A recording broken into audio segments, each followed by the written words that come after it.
चलिए बढ़ते आगे। गहलोत सरकार के 2 साल में अपराध पर अंकुश लगा। प्रदेश में कानून व्यवस्था को बेहतर करने के लिए सरकार की ओर से कई कारगर कदम उठाए गए और पिछले 2 साल में पुलिस की कार्यशैली में कई बदलाव हुए।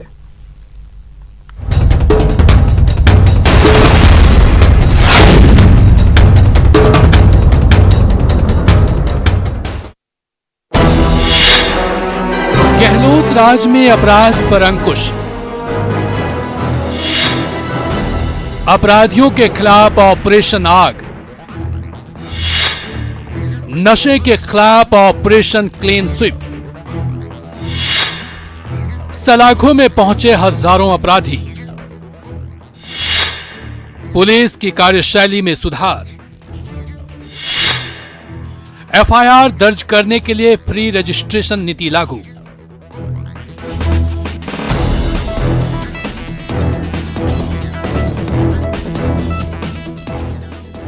गहलोत सरकार के 2 साल में अपराधियों पर अंकुश लगाने और पुलिस तंत्र सुधार के कई कदम कारगर उठाए हैं। एक तरफ कानून व्यवस्था को बेहतर करने के लिए जहां अपराधियों के खिलाफ ऑपरेशन चलाए गए, तो दूसरी तरफ सीएम गहलोत ने पुलिस तंत्र में सुधार करते हुए एफआईआर दर्ज करने के लिए फ्री रजिस्ट्रेशन नीति को लागू किया। तो इसके अच्छे नतीजे सामने आए हैं। महिला हिंसा में गिरावट आई।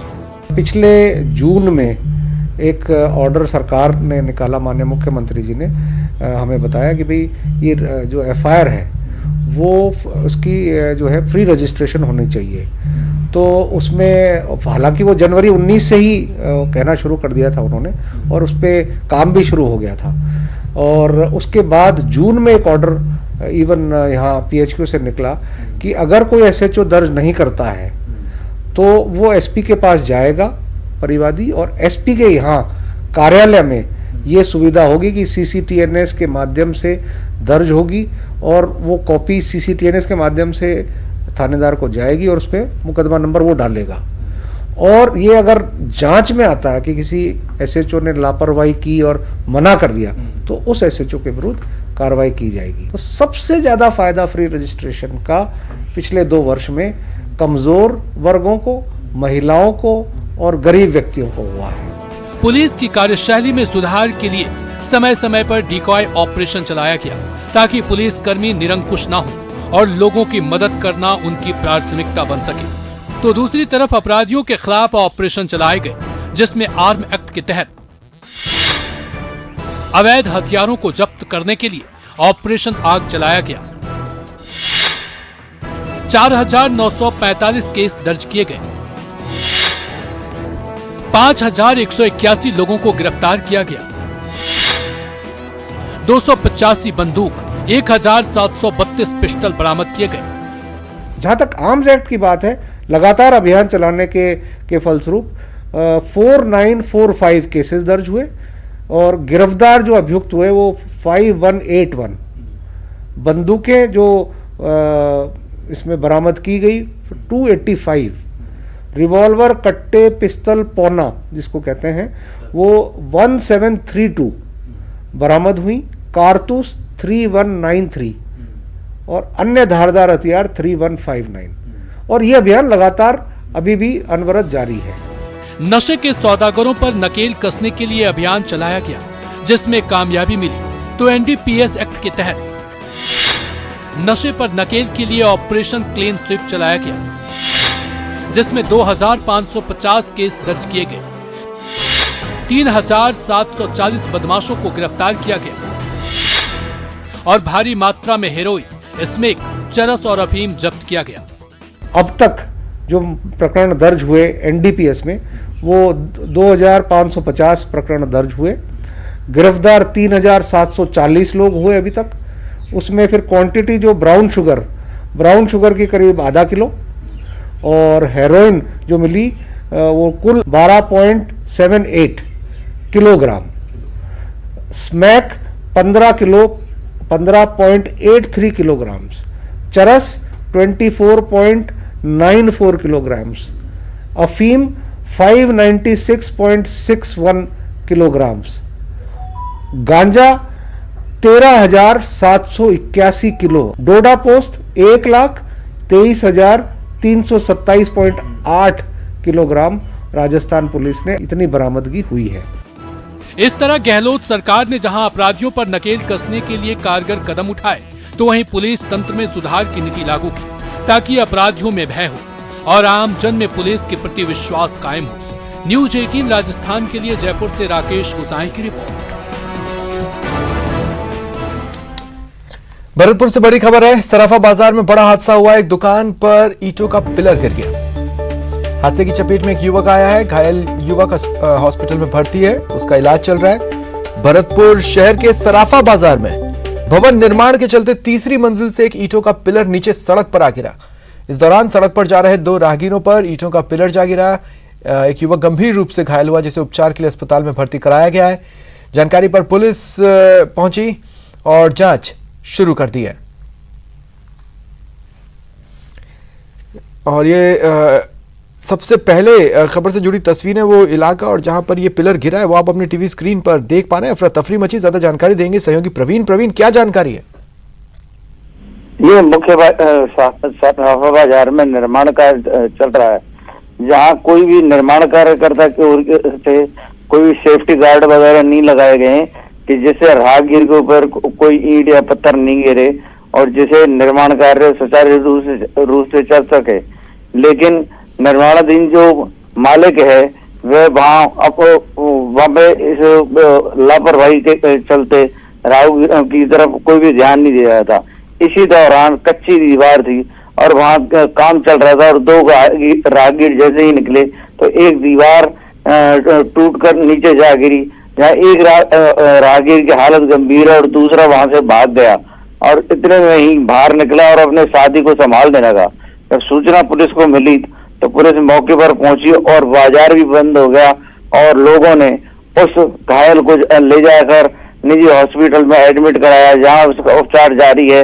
और पुलिस मामले की जांच में जुटी हुई है कि बगैर निर्माण के अनुमति के यह निर्माण कार्य कैसे चल रहा था और नगर निगम ने इसको बगैर अनुमति के निर्माण कार्य की परमिशन कैसे दी थी। जी शुक्रिया तमाम जानकारी के लिए।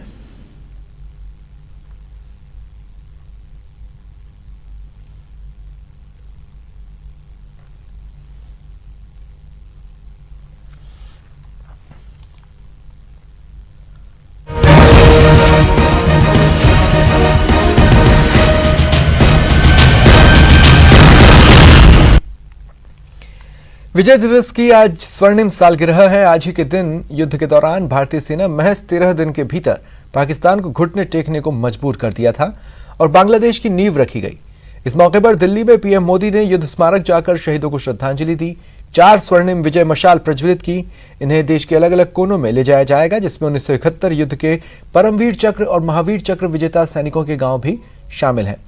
इसके अलावा रक्षा मंत्री राजनाथ सिंह ने स्वर्णिम सालगिरह का लोगो जारी किया। 5 तस्वीरें आपकी टीवी स्क्रीन पर। 3 कार्यक्रम की, एक दिल्ली के वायुसेना के फ्लाई पास्ट और 5वीं तस्वीर श्रीनगर की, जहां लेफ्टिनेंट जनरल बीएस राजू ने शहीदों को नमन किया।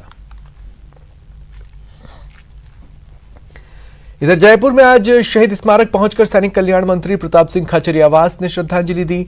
सैनिक कल्याण विभाग की ओर से अमर जवान ज्योति शहीद स्मारक पर श्रद्धांजलि कार्यक्रम हुआ, जिसमें मंत्री खाचरियावास ने पुष्पचक्र शहीदों को अर्पित किए। उन्होंने कहा, सन 1971 में भारतीय सेना ने अदम्य साहस दिखाते हुए 93,000 पाकिस्तानी सैनिकों को सरेंडर को मजबूर किया था। वहीं 16 दिसंबर को आज के दिन ही हमारी विजय हुई थी।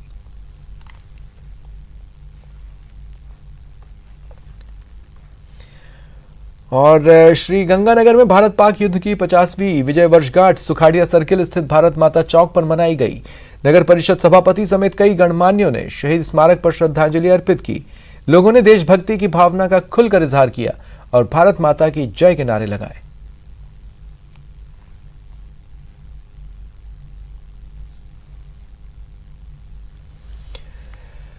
और भरतपुर के लोहागढ़ स्टेडियम में भी विजयी दिवस मनाया गया। भारत पाकिस्तान युद्ध में शहीद हुए जवानों को याद किया गया, पुष्पांजलि अर्पित कर नमन किया गया। इतना ही नहीं, सैनिक कल्याण बोर्ड की तरफ से वीरांगनाओं को सम्मानित किया गया।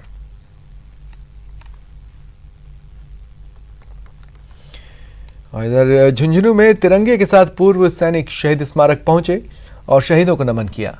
पूर्व सैनिक परिवार के संयोजक मोहनलाल के नेतृत्व में पूर्व सैनिकों ने भारत मां के जयकारे लगाए, साथ ही शहीद वेदी पर पुष्पचक्र अर्पित किए और शहीदों को नमन किया। पूर्व सैनिकों ने कहा, विजय दिवस हमारे शौर्य की पूरे विश्व के सामने मिसाल है।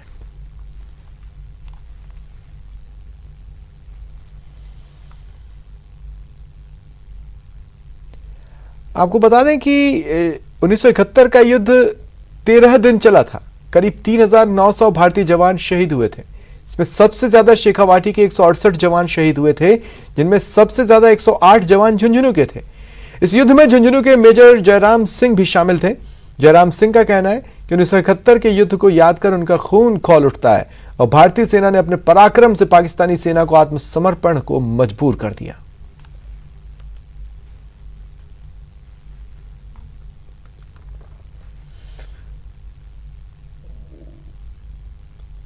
1971 के युद्ध का साक्षी टैंक सुखाड़िया सर्कल पर स्थापित किया गया है ताकि आम जन को भारतीय सेना की वीरता और शौर्य की जानकारी मिले।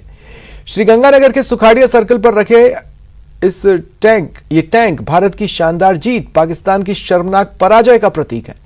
आज विजय दिवस के मौके पर श्रीगंगानगर वासियों ने टैंक पर जश्न मनाया।